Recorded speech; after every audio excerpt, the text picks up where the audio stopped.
Hi, I thought I'd come on and show you how to make matzo ball soup if anyone was wondering.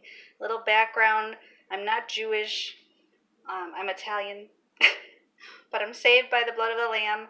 And so I've been praying recently about, probably for the past year since everything crazy went down, um,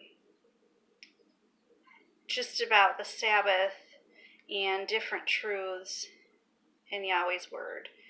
Um, and one truth I came upon was about the feasts and observances. So, if you are Jewish, or if you're not Jewish, you may know that Passover is coming up this coming week on Tuesday. I can't observe Passover on Tuesday, but I did want to do it to the best I could today. So, I'm gonna make matzo ball soup as a side, and we are having lamb, and we are gonna have dates along with it, hard-boiled eggs, the bitter herbs. So I got marjoram and parsley, and what else? And the unleavened bread, of course. So this is our first time doing this as a family, and so I'm really excited. And in my opinion, sorry about my crazy hair. This is my weekend hair. I think the most important parts of this is the lamb and the unleavened bread, because this is what was observed and the herbs with Israel leaving Egypt, being freed from Egypt. So, but matzo ball soup sounds good, and it's healthy. I'm going to be using like bone broth, chicken stock, and gluten-free flour and coconut oil. So it's super easy. I thought I'd show you. A year ago, I kind of left my church because of things that they just acquiesced. And through that, that's how I came about the Sabbath being on Saturday, truly, and all the observances and the real calendar and all these different truths, which I've been praying about anyways for over a year. So the Spirit just builds onto your understanding when you're ready. And so he was really preparing me for this, I think. So I'll just show you really quick how to do it. And if you know how to do it, then that's great. This is really easy. I'm not like a great chef or anything, but some of you might not be familiar with like coconut oil and stuff, which I use anyways, so I already know what to do. Coconut oil is just like butter. You use it as a 1-to-1 ratio, but it does solidify in room temperature or colder, so it'll be in the thing like this. You buy a big one because we use it. And so this one calls for 3 tablespoons. So I'm going to do that, and I am going to heat it so it's liquid, just like you'd melt butter. I'm not going to show you. I'm just doing it here.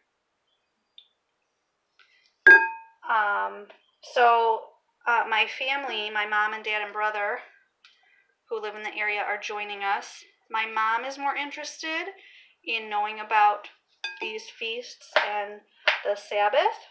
Oops, got a little on my finger. Sorry. All right, so it's 3 tablespoons. I'm gonna let that melt. So my mom is interested. My dad is not. My burner's not working, so I'm gonna do it on this one. But if I could call on my fellow believing brothers and sisters to pray for my dad, because he's one of those people that I do question his true salvation, not because he's a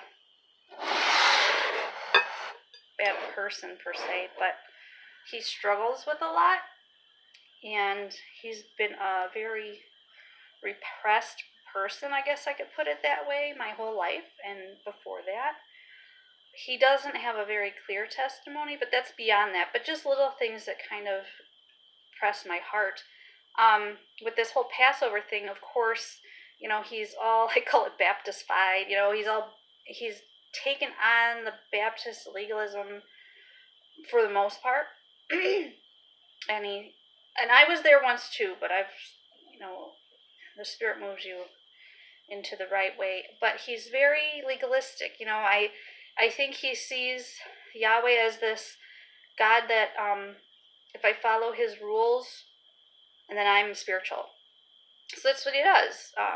He detests his background of drinking and smoking, and of course he doesn't do that, and the rock and roll is out, and I do the right thing.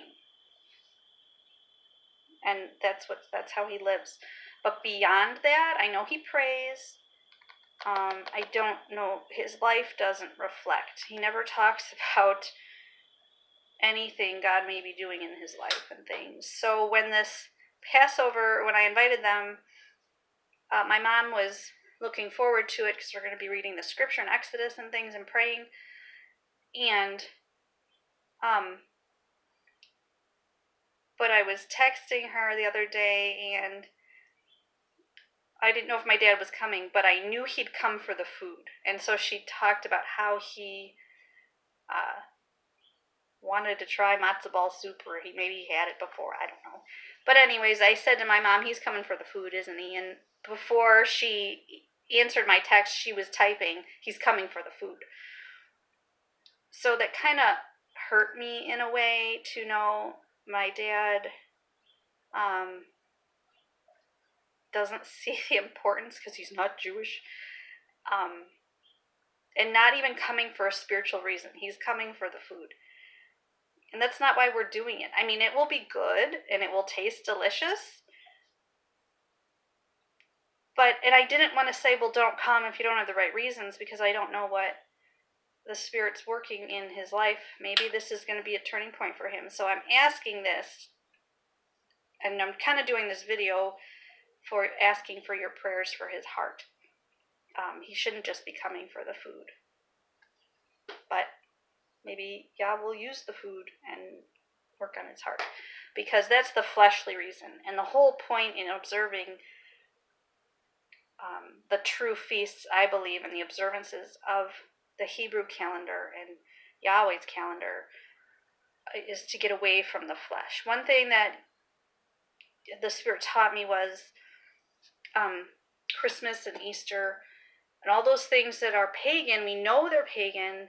Think about them as we in the Western world celebrate them. They're very fleshly. The gifts, the food. I mean, and my family's Italian, and the traditions of my family, we always have a ton of food, appetizers and big meals, and for these family get-togethers.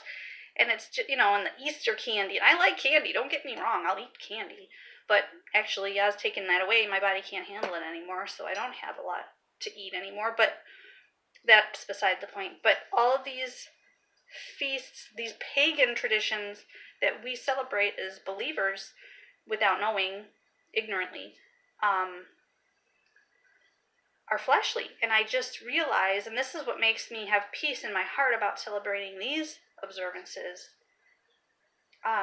they're out of the flesh. This isn't a fleshly meal for me. This isn't going to be a big feast of lamb, and it's not, of sides and green beans and all this stuff.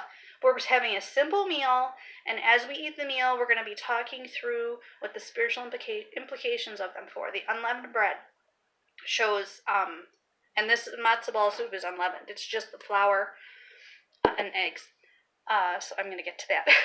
I keep going on and on. Really, because I can't cook and talk at the same time. But anyways, I'm going to mix the oil, the coconut oil, and the eggs. I'll talk. So these feasts are for observing the truth and what the picture of the Messiah is. So I'm going to whisk the oil and the eggs together.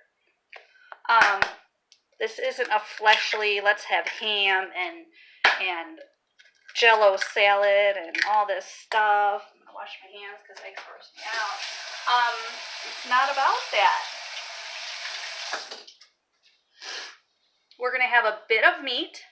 I mean, I guess they can have more if they want. Some salad. Some dates. Like I said, the matzo ball soup. Excuse me. It's not going to be carnal, which I said is why this kind of hurts my heart that my dad wants to come for the food. So have a cup of water. Okay. And then I'm going to post the recipe down below so you can read it. We get the salt.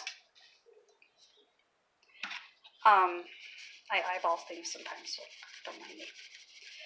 If you don't want to, you don't want to.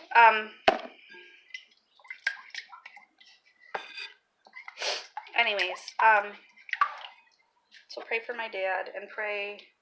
This was a 3/4 of a cup of gluten-free flour, and then 2 tablespoons, which actually rounds out to about a 1/2 cup.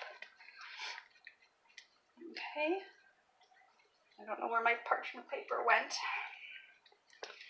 I don't need that now anyways. So I'm going to let this sit in the refrigerator to stiffen up after it's well mixed for 2 to 4 hours.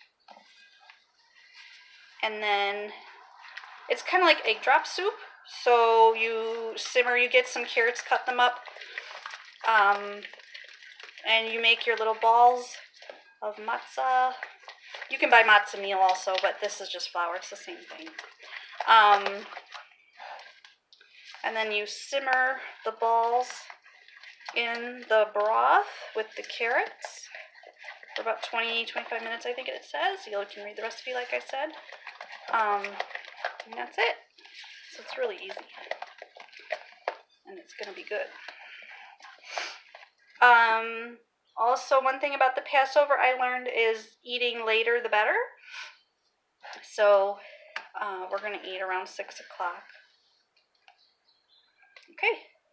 So that's it. It was just coconut oil, salt, 3 eggs, and then my gluten-free flour. And it's going to stiffen up covered in the refrigerator for 2 to 4 hours. Anyways,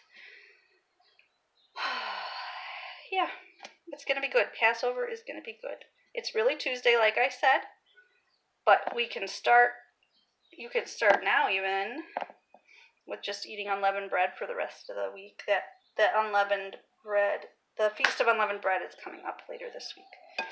So, that's all I have. Thanks for listening. Happy Passover.